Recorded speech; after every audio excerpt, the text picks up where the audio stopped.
Oui, bonjour et bravo. Bravo, c'est un très bon film. Je voulais savoir simplement combien de temps d'écriture pour arriver à une version aussi aboutie. Parce qu'il y a un travail extraordinaire d'écriture. Je ne vais pas dire. Donc voilà, pour arriver à la version définitive du scénario, on va dire là, combien de temps de travail? C'est pas évident à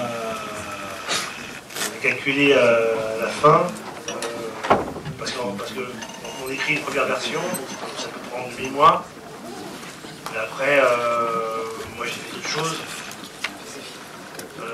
J'ai fait 2 saisons de série de Mafiosa, ça prend quand même 3 ans. C'est vrai que la période d'écriture a tous les 5 ans. Et voilà, pour les 5 ans, j'ai pas que écrit. Voilà. Et donc, si on met tout bout à bout, on peut penser qu'il y a un an et demi d'écriture. Mais c'est compliqué à quantifier. Ouais. C'est plutôt. Voilà. Pour l'écriture, c'est assez long. C'est vrai que c'est assez long parce que ça m'a fait du bien d'ailleurs de faire Mafiosa parce que ça permet de partir, de revenir, de relire ce que j'ai fait, d'avoir du recul. De vraiment bien voir les problèmes. À un moment, j'ai même essayé de le faire écrire à quelqu'un d'autre. Enfin, j'ai essayé, j'ai dit, écoutez, j'ai dit à mes producteurs, j'ai plus de recul, j'arrive plus à savoir ce qui est bien ou pas bien, faites-le écrire. Donc ils ont pris quelqu'un pour l'écrire, ils m'ont fait lire la version au bout de quelques mois, j'ai trouvé ça absolument atroce. Donc, on a tout jeté et ça m'a donné la pêche pour écrire la dernière version, je crois, en fait. Que j'ai écrit en 3 semaines. Est-ce qu'il y a d'autres questions?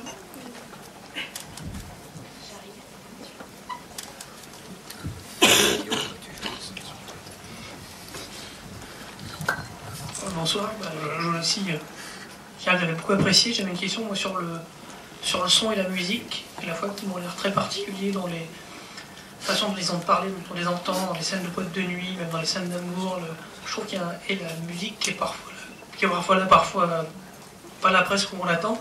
Donc je voulais savoir si c'était réfléchi dès le début ou comment c'est venu tout ce travail de beaucoup de sons feutrés. Enfin voilà, je trouve qu'il y avait un travail vraiment qui apportait beaucoup à la narration. Voilà, j'ai pas assisté à la projection, donc j'espère que c'est pas que des problèmes techniques, le son que vous avez entendu.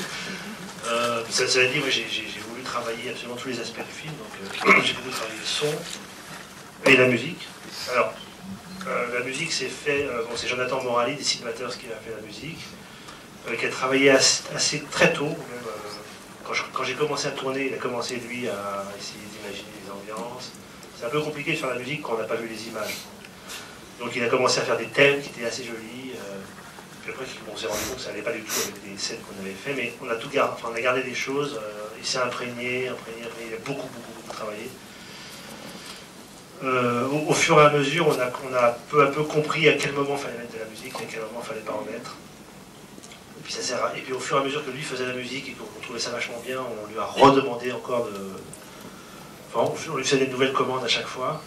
Et en fait, la dernière musique de tout, vraiment la toute dernière, de la dernière scène, a été faite 3 jours avant de la mixer. Parce que vraiment, il y avait autre chose, des mains morceaux. Et puis j'ai vraiment voulu que lui le fasse lui, que ce soit une musique de lui. Donc il a mis du temps, enfin bref, c'était vraiment peu au dernier moment. Et, c'est quelque chose qui se fait en dialectique avec la fabrication du film. Mais c'est vrai qu'il y a eu vraiment un vrai travail de composition de sa part. Et pour le son, j'ai essayé d'être... j'ai eu un très bon ingénieur du son sur le tournage qui... ma demande au son, c'était que ça soit sensuel. Donc, je voulais... Donc, sensuel, ça veut dire travailler, vraiment avoir des très belles voix. C'est ça que je veux dire. Vraiment avoir une prise de son directe, belle, par rapport aux voix, par rapport au souffle. Je savais que c'était là que ça se jouait. Donc j'ai eu la chance d'avoir un bon ingénieur du son qui savait le faire. C'est pas évident. Travailler au micro, à la perche, enfin, un truc comme ça. Et puis ensuite, j'ai eu la chance d'avoir un des meilleurs mixeurs au monde, en France, qui s'appelle Cyril Holz, qui est un très grand mixeur et qui a une très grande... donc le mixeur, c'est celui qui mélange tous les sons. Et qui a une très grande sensibilité, et là aussi, il fallait une très grande sensibilité. J'ai eu des gens très sensibles au son pour faire le travail. Voilà. Est-ce qu'il y a une autre question?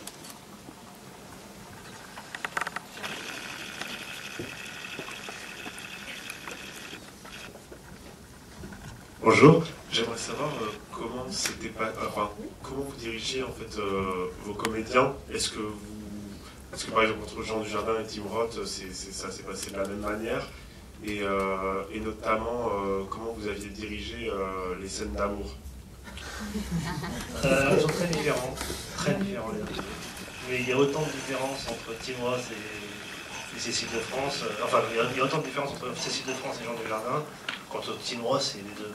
C'est que en fait, ils sont très différents. Jean n'a pas l'habitude, à mon avis, qu'on lui donne beaucoup d'indications. Donc j'ai eu un temps d'adaptation où effectivement j'ai donné beaucoup d'indications, puis des fois il me dit je l'abreuvais un peu, je l'assommais un peu. Il fallait que je me calcule, il fallait vraiment que... J'avais vraiment envie de dire plein de choses, mais je sentais des fois que je l'assommais un peu, quoi. Donc il fallait que je fasse gaffe. Donc on s'est réglé. Alors que Cécile est très en demande d'indications. Elle est vraiment, plus je lui en dis, plus je la dirige et mieux elle se porte.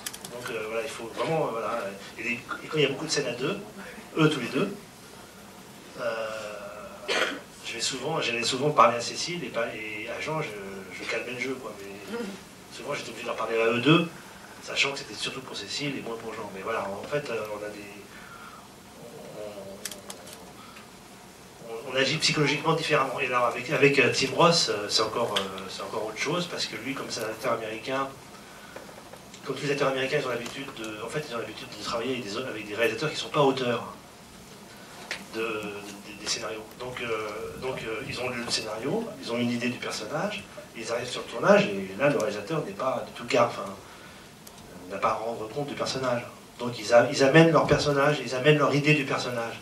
C'est assez rare pour eux de travailler avec l'auteur du scénario comme réalisateur, donc comme directeur d'acteur. Donc du coup, ils ont vraiment l'habitude d'endosser le personnage et de dire, voilà, je vais le jouer comme ça, je le vois comme ça, il est habillé comme ça, il parle comme ça, et voilà. Puis le réalisateur, en général, il dit d'accord. Alors là, le manque de peau, il était quand même avec le mec qui avait écrit. Donc du coup, quand il voulait changer les dialogues, par exemple, il était quand même obligé de me demander. Et c'est quelqu'un qui veut beaucoup changer les dialogues. D'ailleurs, en général, il veut les changer dans le sens de la coupe. Des fois, il veut enlever les dialogues. Alors, moi, je voulais bien, puis des fois, ça changeait le sens de la scène. Donc, je lui expliquais que ça changeait le sens de la scène. Donc, il y avait beaucoup de discussions là-dessus.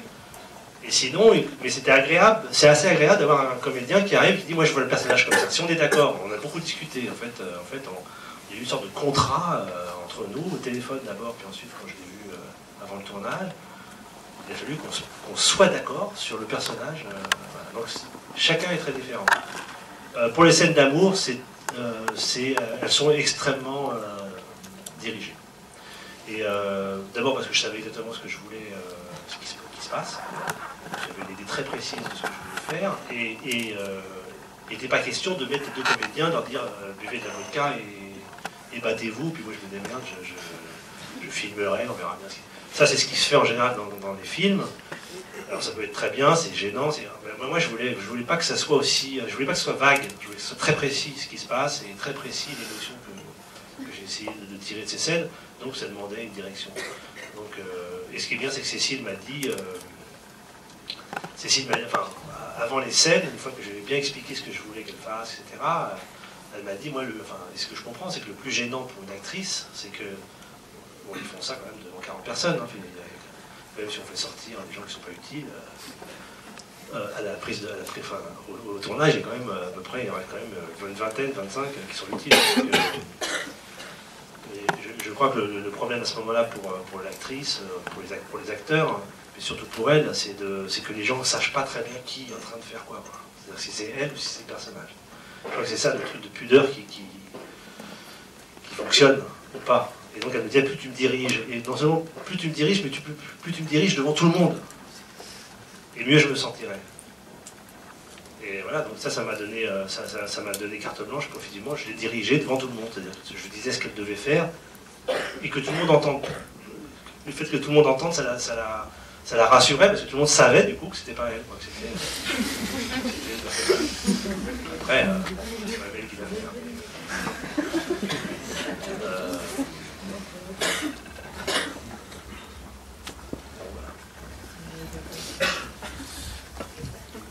Bonjour. Donc en fait, dans le film parle beaucoup de finances, souvent de manière assez technique. Et je voulais savoir si c'est quelque chose qui vous intéresse beaucoup, voire qui vous passionne à côté de votre métier de réalisateur. Oui, en fait, ça m'intéresse. Ça me passionne, peut-être pas, mais ça m'intéresse. J'ai eu la chance. En fait, ça fait très longtemps que j'avais envie de faire un film qui traite de la finance. Bon, là, le film ne traite pas de finance. Du coup, je l'ai mis dans le milieu de la finance, mais ça fait longtemps que je voulais faire un film là-dessus. Donc, il y a quelques années, 5-6 ans, même plus longtemps, je me suis intéressé à ce milieu. J'ai même fait un documentaire qui s'appelle Trader, qui est passé sur Arte, justement pour me préparer, pour rentrer dans le milieu, parce que je ne connaissais rien. Et ça m'a intéressé, je me suis intéressé au truc. Et en fait, j'ai participé à des opérations financières, comme témoin un peu, mais j'étais un peu partout, j'ai appris à connaître ce milieu. Et j'ai appris ce que c'était que la titrisation avant la crise des subprimes. Donc quand la crise est arrivée, j'ai compris exactement ce qui se passait. Et c'est vrai que je trouve ça assez intéressant. Mais bon, cela dit, maintenant voilà, les choix qu'ils filment sur la finance, je suis pas sûr que ça intéresse les gens. C'était très technique. Bonsoir, merci et bravo pour le film. Donc j'ai deux petites questions. Alors, une en complément sur la musique, notamment la scène d'introduction où vous filmez donc le cadre de Monaco avec une musique très en contraste avec les chœurs russes. Donc ça, est-ce que c'était dès le départ, c'était quelque chose que avec la personne chargée, c'était lui qui avait eu l'idée ou c'est vous qui avez eu l'idée de faire ce contraste entre le cadre glamour et la musique qui est projetée?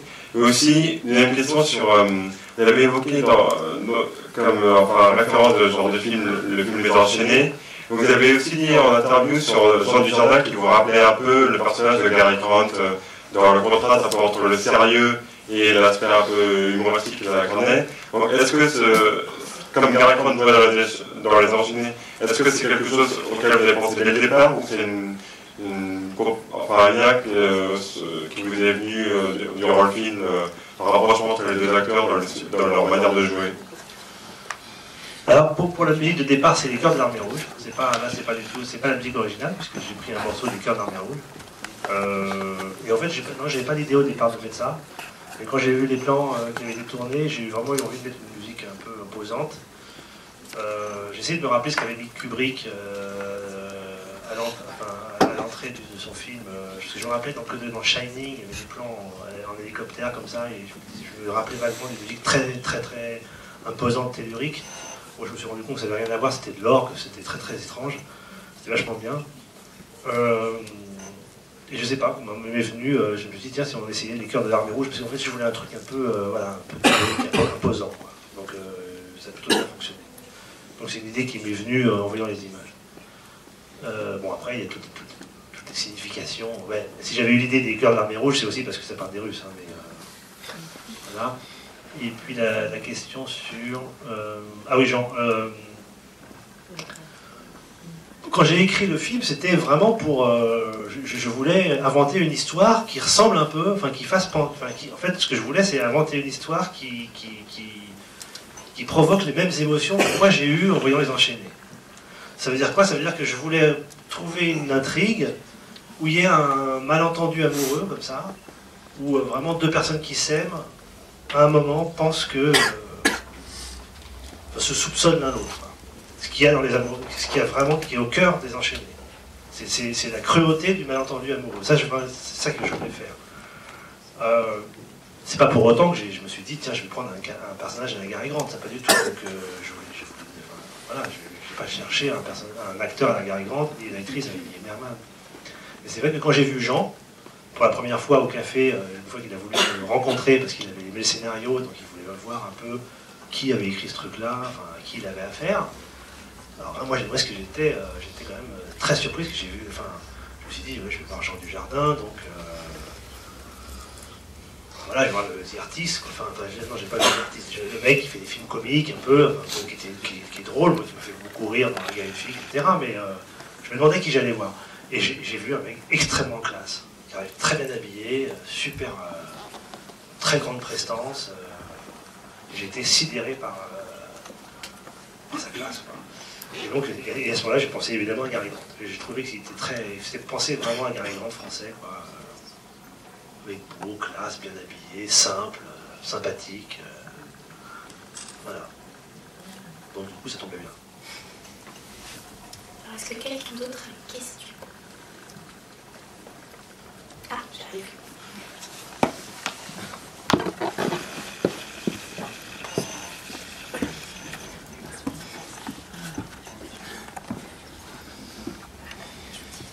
C'était au milieu.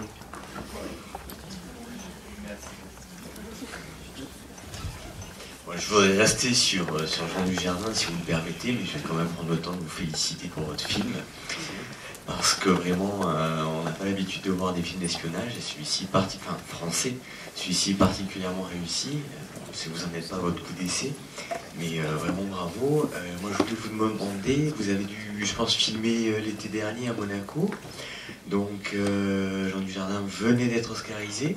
Ça fait quoi de filmer avec un acteur dont la renommée donc justement explose au niveau international et on se dit oula, comment on va le gérer, est-ce qu'il va être là, est-ce que ça va se passer comme je l'ai prévu? J'aurais pu me poser la question, mais en fait c'est lui-même a très très vite désamorcé, parce que je l'ai rencontré, donc cette fameuse entrevue au café, c'était en mars, donc c'était en mars 2011, donc c'était avant le festival de Cannes. Donc il n'avait pas son pilote d'interprétation, il n'avait évidemment pas l'Oscar. Je pense qu'il ne savait même pas que le film allait à Cannes. Donc je l'ai rencontré, c'était une énorme vedette, une des plus grosses vedettes françaises, mais il n'avait pas eu cette consécration par le métier, par le milieu, voilà. Là, la vraie consécration, il n'avait pas eu encore, il avait eu la consécration commerciale, populaire. Donc j'aurais pu penser qu'effectivement, quand il a eu l'interprétation, on s'est dit c'est vachement bien, attention, qu'est-ce qui va se passer? Et alors quand on s'est su qu'il allait concourir pour l'Oscar, on s'est dit bon, qu'est-ce qui va se passer, quoi. Et en fait, ce qui est bien, c'est que lui, il m'appelait régulièrement, il était dans Mobius. Il a lu 500 fois le scénario, à chaque fois il relisait, il m'appelait de Los Angeles en disant voilà, j'ai relu le truc, je me demande s'il me faisait des remarques. Je me rendais compte qu'il était complètement dans le projet. Alors le fait est qu'on a dû, à un moment donné, reculer le film de 5-6 mois, parce que, entre autres, parce qu'il concourait pour les Oscars. En vrai, j'ai eu un coup de barre, parce qu'on était censé tourner vraiment... Et c'est vrai que c'était pas possible, c'était que là, tout d'un coup, je tournais plus avec lui, quoi. Parce qu'effectivement, à partir d'octobre, on n'a plus revu jusqu'à l'Oscar, quoi. Il a passé son temps là-bas, etc. Mais il m'appelait, et il me parlait de Mobius. Donc j'ai compris qu'en fait, ça n'allait pas le changer. Et je pense que lui-même s'accrochait, de manière très intelligente d'ailleurs, il faut vraiment être fort pour faire ça, parce que je pense qu'il s'accrochait au projet Mobius pour ne pas perdre la tête. Je pense qu'il l'a dit, c'était une manière pour lui d'avoir un objectif et de ne pas perdre la tête, et ça c'était vraiment assez fort de sa part. Par contre, vos producteurs décalaient un tournage, toute l'équipe recalait les agendas Tim Roth. C'était assez tôt. Non, Tim Roth n'était pas dans le coup encore, heureusement. C'était assez tôt pour que ça ne soit pas une catastrophe. C'était une catastrophe, c'était un peu lourd pour moi, mais en même temps, voilà. J'avais déjà attendu 5 ans pour faire le film, 5 ans et demi, c'est pas grave. Vous avez bien fait. J'ai une anecdote marrante, mais elle est un tout petit peu longue, alors j'essaie de la pitcher, mais elle n'est pas facile. Pour moi, c'est ce qui m'est arrivé de plus marrant sur le tournage. Mais voilà, c'est un tout petit peu long. Je tournais en studio, donc au Luxembourg. J'attendais, et il y avait le montage. On montait en même temps. La monteuse était à côté du studio. Bon. Le compositeur Jonathan Morali doit venir, parce que je dois lui montrer des scènes montées. Donc, il doit venir de Paris, et je dois lui montrer des scènes montées, pour qu'il s'inspire, pour l'aider dans sa musique. Donc je déjeune à la cantine, il arrive avec sa copine, avec une nana, je ne connais pas. Bon, d'accord, donc j'en dis bonjour, je les invite à déjeuner avec moi très vite, parce qu'après j'allais tourner. Je dis maintenant on va aller au montage. Donc il me suit, la fille, sa copine, ne sait pas trop bien ce qu'elle doit faire, parce qu'elle est là pour l'accompagner, donc je lui dis viens si tu veux, il n'y a pas de problème, donc elle vient. on va au montage, je leur montre des trucs et je leur dis, vous voyez, ce que je vais vous montrer là, personne n'a jamais vu. C'est des scènes montées que même les producteurs n'ont pas eu le droit de voir. Je dis pas ça pour Jonathan, qui est quand même compositeur, donc c'est son rôle de voir, mais je dis un peu pour sa copine qui est là vraiment en touriste, quoi. Bon, donc on monte des scènes, machin, etc. À un moment, je les laisse parce que je dis, il faut que j'aille tourner, donc continuer à regarder avec la monteuse, je pars, c'est bientôt fini. J'arrive au studio, et là, il y a un assistant qui vient me voir en me disant, est-ce que tu as vu la doublure corps? Parce que je faisais à ce moment-là, pendant plusieurs fois, il y avait des nanas qui venaient pour faire la doublure corps. Parce qu'il y avait un plan, il fallait une doublure corps. De Cécile. En particulier, bon, le plan de fesse. Ouais. C'est le moment où on a fait une doublure corps. Donc j'ai dit, non, j'ai pas vu la doublure corps. Et on me dit, mais elle vient de venir avec le compositeur. Je dis, quoi? C'est que j'avais montré, j'avais montré tout le montage à la doublure corps. Donc je me suis précipité, parce que bon, à un moment donné c'est ridicule, quoi. Donc je me suis précipité au montage. Je m'excuse, je croyais, je me demandais, est-ce que c'est ta copine ou pas? Je dis, je connais pas cette fille. Je fais sortir la fiche, je m'excuse, j'ai cru que vous étiez la copine de Jonathan, donc voilà. Je vous ai montré le film, vous avez vu des trucs, faut pas en parler, faut pas le raconter sur tous les toits. Alors maintenant que je vous ai montré le film, vous allez me montrer votre corps, parce qu'en fait vous êtes là pour ça. C'était un casting de doublure corps. Voilà. J'espère que ça vous a fait mal.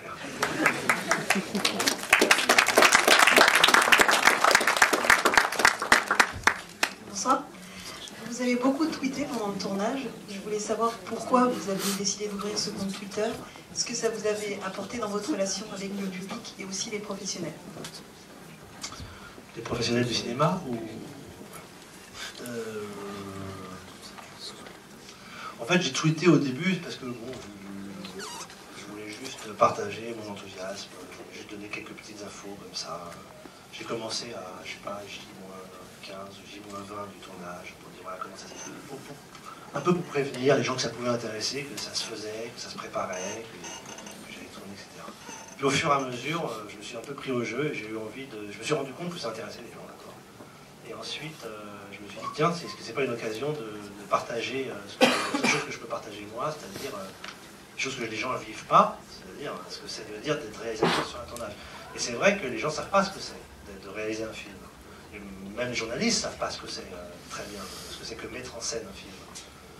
Donc je me suis dit, tiens, ça c'est un truc que je peux faire partager, à condition évidemment de le faire à fond. Moi j'aime Internet pour ça, hein, c'est un espace de partage, de savoir, d'expérience. Et donc je me suis dit, tiens, voilà, le seul truc pas trop narcissique que je peux faire, c'est ça, c'est vraiment là, je peux faire que les gens soient embedded sur le tournage. Donc je me suis dit, voilà. Et puis en plus j'ai été quand même un peu, j'ai eu des réactions positives, donc du coup ça m'a engagé à continuer. Alors c'est un peu bizarre, hein, parce que c'est vrai que les gens se demandaient, les gens sur le tournage demandaient ce que je faisais, quoi. Alors le fait est qu'on a le temps sur un tournage, quoi. J'ai pu faire le film, quoi. C'est-à-dire que, voilà, faire un tweet, quand on dit couper, qu'ils vont juste mettre 1h50 à faire le prochain plan, j'ai un peu de temps. Même si j'ai des trucs à faire pendant ce temps-là. Donc il n'y a pas de problème pour ça, on a le temps. Moi, ça m'a permis effectivement de m'exprimer de manière spontanée. Donc c'est vrai que, voilà, quand j'étais en colère, je le disais, quand j'étais content, je le disais. Alors on ne peut pas tout dire, hein, non plus, parce que d'abord, il y a des gens qui parlent. J'ai fait quand même gaffe. Et 2-3 moments, c'était... le boulet est passé à côté. Hein. C'était juste. Hein. 2-3 fois où, voilà. Mais voilà, j'ai réussi à gérer le truc, c'est pas évident. J'ai pas fait comme très Valérie. J'ai pas fait le tweet qui tue, mais j'aurais pu. Enfin, c'est vrai que les comédiens se demandaient ce que je faisais. Enfin, voilà, au bout d'un moment, ça les a plutôt... voilà, ça fait partie du paysage. Que le réalisateur tourne le dos, fasse un petit tweet et revienne. Alors pour le métier, non, je ne sais pas du tout ce que ça a donné. Ça n'a pas changé grand-chose. Au métier du cinéma, ça n'a pas changé grand-chose. Voilà. Est-ce qu'il y a encore une question?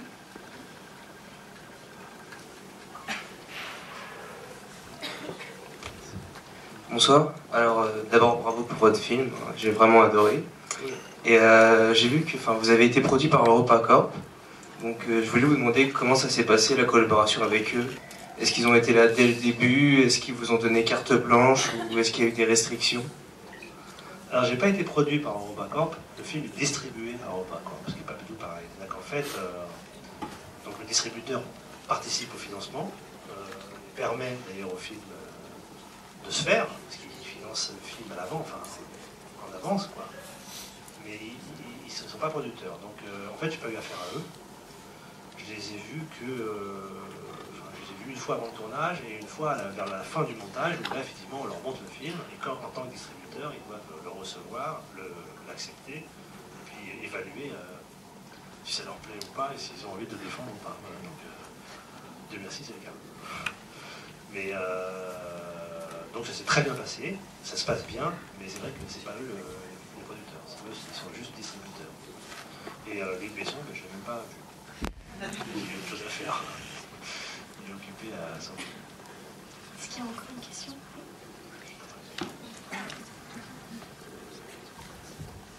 Bonjour. Par rapport à ce mode de financement justement du film, vous avez tourné au Luxembourg, vous avez tourné à Monaco. Le film parle un peu de blanchissement d'argent. Est-ce qu'il y a eu des problèmes ou des demandes de lecture du scénario préalable? Alors à Monaco, ils étaient un peu sensibles hein, quand même. À Monaco, ils étaient sensibles. Non, au Luxembourg, non. Mais c'est vrai qu'à Monaco, il a fallu expliquer des choses. Et le film ne sera pas distribué en Russie? Si, bien sûr. Si, ça pose pas de problème non plus là-bas? Enfin, je vous dirais. Moi, j'irais le défendre là-bas, mais je crois pas. Franchement, je vois pas pourquoi il y aurait des problèmes. En tout cas, on verra bien. Ça sera peut-être.